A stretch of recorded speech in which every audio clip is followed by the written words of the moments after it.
today just watched Suspiria 2018 for the first time, directed by Luca Guadagnino. How did you feel about it? I liked it.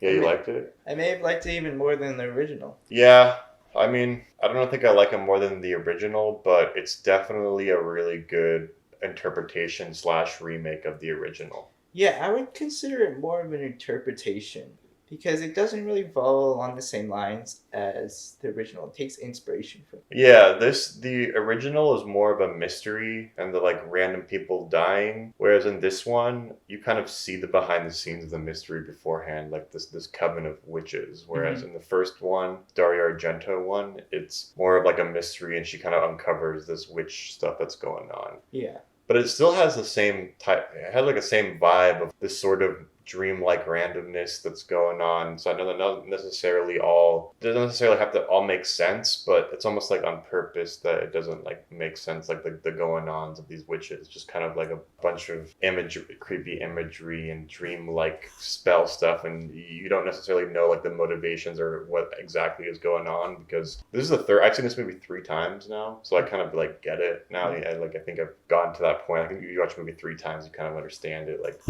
more and shit. And there's just some things that you're just not gonna like understand, like what the fuck is going on, you know what I mean? But it's more of the experience of it, just like in a lot of Dario Argento movies. They're just kind of more about the vibe, this dreamlike nonsensical quality that Luca Guadagnino taps into, but also it does feel cohesive too at the same time. I mean, Luca Guadagnino's an artist. He's an auteur. His movies are beautiful. Like, I like everything he puts out, dude. He's so fucking good. And he definitely stylized this movie beyond what Dario Argento set up. Dario Argento has the whole giallo movement, and that in itself is revolutionary. I feel like he kind of goes beyond that and kind of puts more of like a modern flavor onto it, like his own flavor. It's more grounded, the Luca Guadagnino one. It's more grounded, whereas the Dario Argento one is way more colorful and dreamlike, and there's just random colors there. And the deaths are just like... The deaths are set pieces. Yeah. Whereas like the deaths in this are not... Like, how many deaths? I mean, there's like the carnage at the end and shit, but there's only like really one death scene in this with the dancing. And I'm a big fan of Dario Argento and giallo and Italian cinema in general. Suspiria, I don't think it's really a giallo. It's more like of a supernatural thriller, where like a giallo is more of a murder mystery. Yeah. And involved. This is a supernatural horror, Italian horror movie.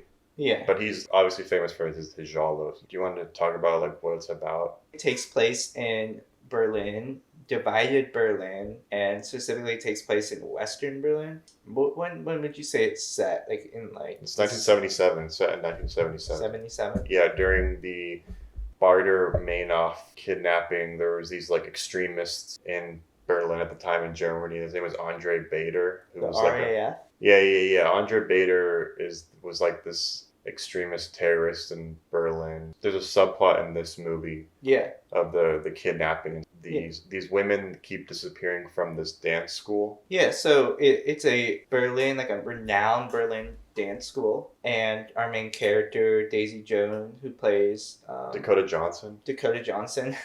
She's from Ohio. She's from like an Amish community in Ohio, so like really out there. She goes to Berlin to dance, and the dance teacher is played by Tilda Swinton. Yeah, the head of the witches. Yeah. Madame Blanc is played by Tilda Swinton. She also plays 2 other roles in this movie too. Who are the 2 other roles? The psychotherapist, and then she plays... Marcos? Yeah. Yeah, that makes sense. So she's like a dance teacher. Basically, all these women are going missing from this dance school. Dakota Johnson quickly is rising the ranks and is really talented dancer. It's just kind of about unraveling this mystery of what's going on, making sense of what's going on, because you know something's going on, you're just not quite sure what it is. A movie like this, I think you'll appreciate it more and like it more if you have understanding and you've seen like Italian horror movies and what they are. Because I saw this movie back when it came out at the Music Box in Chicago, and I brought Riley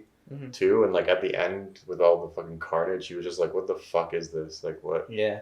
Like, I don't think he kind of got the sort of vibe that it was going for in this sort of Italian horror shit that went down. It's just like super duper violent. But apparently, like, Luca Guadagnino showed this movie to Quentin Tarantino, and Quentin Tarantino like loved it. Yeah. You know, he was like crying at the end or some shit like that. You know, which makes sense. It's just like so brutal in the end, with all the heads exploding and shit, and like she like rips her chest, and it's just it's insane. It's like not even like a spoiler talking about the ending because like it's just so random. And shit. It's like not, you know, it's more about the experience. It's very abstract at the end. Like, it's very like, dude, slow shutter frames. Like they really start introducing like all these crazy visuals and just like artistic take from what was previously a grounded movie in the first half. Yeah, and Tilda Swinton plays the main lead dance instructor, and it's like very art, kind of like pretentious dance school and shit. It's like not that. Like, the dancing, it's, like, not, like, that cool, dude. No, like, but it is, like, choreographed really well. Yeah, it's choreographed well, and they do a cool job with that, but, like, it's not, like, the dancing is not that interesting to me. Yeah, maybe not for, like, us, you know, but I do... It's very art-ho. Yeah, it is. I do respect Tilda Swinton in this fucking movie. She's so good. Oh, my God, dude. She carries this movie. Like, every character she plays is distinct from one another and really, like, carries the scene, even when she's playing this meek little German guy. Chloë Grace Moretz is in this. Yeah, she is. And she goes to her psychotherapist. She's talking to him about witches and all this stuff that's going on at the dance school. And she's just freaked out, totally out of her mind from what it seems. And he starts investigating what's going on at the school, this super old German guy. And that's kind of a storyline throughout the whole movie, that kind of the things are revealed to us at the same time they're revealed to the psychotherapist, right? So he's kind of our lens for the audience. Also, Mia Goth is in this too. Mia Goth is in this, does a lot of weird horror movies. She does, like, David Cronenberg probably loves this. I've seen it and shit. Like, Brandon Cronenberg probably loves this movie too. It's definitely, like, among that same lines. Yeah, rightfully so, though. It's a good movie. There's kind of this feminism type vibe going on in this movie too. Yeah, but really, like, in a really, like, good, well done way. Yeah, in a really good, well done. Not like a preachy way. It has like a lot to do with like feminism, and especially in the 70s too. Like, there was definitely like a lot of the feminist movement, and these women who are at this dance conservatory, and they don't get taken advantage of by like the men. Like, when the cops come in, they like kind of put a spell on them and like make a joke of them and stuff. And I don't even remember it. And this whole subplot with the psychiatrist and his wife, and like how he didn't save her from like the Holocaust. And when you talk about, when we talk about witches, even in Hexon, a lot of people think that witches are just female hysteria. You know what I mean? And it's like a kind of a theme of, back in the day when they were punishing for being witches, they were just, because they would call them witches because they were being quote unquote hysterical. Would it be taken seriously? Yeah, I think that was kind of something I picked up more on watching this. It's all like, it's mostly just women in this movie. Yeah. I thought that was pretty interesting. It was cool. I love the relationships they have with one another. I really love Tilda Swinton, like her character, and the way they, as opposed to the original Suspiria, you're basically invited into the witch covenant right off the bat. And you kind of know they're witches. There's like magic and spells that are going on. But it also humanizes them in a way. Yeah. Where Tilda Swinton really does like care for these girls and cares for the coven, but she also cares for like the art of what she's doing. Like, the dancing is like spells. It's like a witch ritual, but she really does like care about like the craft of it and stuff. And I think that I like really respect that. I really love like Tilda Swinton's character, Madame Blanc, her relationship she has with Dakota Johnson. And then like this one definitely has way more developed backstory than the original. The original one, there's not really like, doesn't really explain anything. There's a big exposition scene in the first one with Udo Kier where he just explains everything to Jessica Harper. Yeah. And apparently Jessica Harper makes a cameo in this movie. I don't know who she plays. Maybe one of the witches. Yeah, perhaps. Yeah. Because there was some girls that popped up, at the end where people's heads are exploding.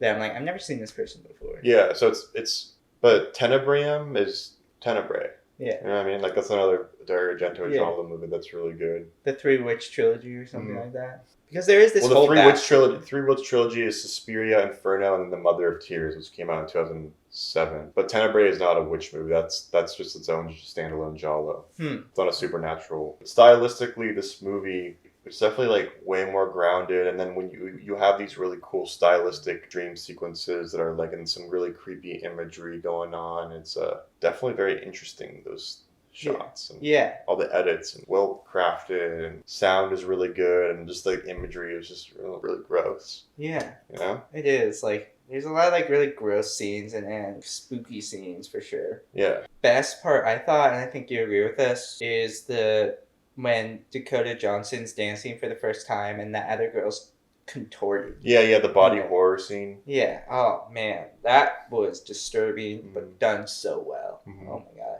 Luca Guadagnino really puts his own like flavor in this movie too. Like just all like the takes and cuts and inserts, he intentionally shows the audience to give you like a feel of the time, a feel of the environment we're watching. He takes his time with it, and it pays off. Yeah, I fuck with him. Like, his last 3 movies are all, like, kind of masterpieces. Yeah. Like, Bones and All, really good. Suspiria is good. Call Me By Your Name is good. They're all period pieces, too. Yeah. They all take place in, like, the 80s or, like, 70s. Mm-hmm. They're all so fucking good. Oh my god, dude. Fuck with him hard. Yeah, he's like one of the only interesting Italian directors working today. Yeah. Like, Italy used to be so good at films, and now, like, what the fuck? Like, they don't do shit now, dude. I know. All this, the golden era was like the 60s, 70s, 80s, 50s. What are they doing over there? Yeah. Nothing. Yeah. Besides Luca Guadagnino, but his movies are like American productions. They're not even he's like an Italian director working in like on American like productions, like English. Yeah, there's not a lot going on in Italy cinema wise. They're probably just lazy now. I don't know. There probably are people over there, you know. It's just Hollywood's overblown nowadays. Everyone comes to Hollywood to like make movies. Yeah, no one's really talking about foreign movies from Italy. Like besides like La Grande Bellezza, The Great Beauty. Yeah. Which was good. I like that. Besides, Dario Argento is still making movies, which is cool. Pretty badass. Yeah. I really enjoyed this movie. I'm glad I watched it. I didn't think you would like it, dude. Yeah. I didn't think you would like it because either like it was just gonna be too fucked up for you, or like you're gonna be like because you don't really like horror movies. You kind of get a little scared. Yeah, I'm a little scared. It definitely creep me out at times. I just don't like jump scares, dude. If I know what's going on, I know like terms that I'm agreeing to, probably can watch it. But if there's like gonna be some jump scares or some shit, yeah, I don't really fuck with that. Yeah, this is like the first horror movie we've watched on the show. But it's definitely like an art house sort of vibe to it. It's not your typical horror movie. Like, you're not going to bring like a pleb off the street to watch Suspiria 2018. I don't think they would really vibe with it. No, especially the ending. It really gets kind of out there, art housey. Yeah. It gets like really ridiculous, but it's like kind of meant to be not understandable, dreamy, like Belle type shit. You don't necessarily have to know like technically what's going on. Yeah, I really like the ending. I like the way it ends. It's a really good witch movie, dude. Yeah, it's a really good witch movie. Yeah. The ending's really good though. I really felt satisfied with this ending as opposed to the original Suspiria where I felt like it left a lot to be desired. I like the original more though. Yeah. One of the greatest Italian horror movies ever made. Everyone after that movie, like that style of the colors and shit. I mean, I think Mario Bava did a little bit, but Dario Argento took it to like that mainstream level where now you're seeing like Nicholas Winding Refn is definitely inspired by Dario Argento. You know, Jasper Noé, Panos Cosmatos, like all those really stylistic, colorful directors. They wouldn't have existed without Suspiria. Yeah. He really dialed in that real expressionistic formalistic or like formalism style, whereas in Luca Guadagnino's version it is less expressionist, it's more realist. Yeah, but it's still stylized. Right, it's a very modern take on the original one. And like we said, it really like draws from the time period it's referencing. So a lot to do with the social political climate of Berlin at the time. I like that because I felt like that's an aspect that I didn't even think of in the original, but they are not afraid to show in this one. It was cool. I fucked with it. Yeah, I fucked with it too, dude. Yeah, if you're like a horror fan, check it out. There's definitely some stuff in there really well made. I mean, I don't think it's for everyone, but... No, it's not for everyone. If you like Bones and All and Call Me By Your Name, the director, the way he's able to like craft a story, you're probably going to like this.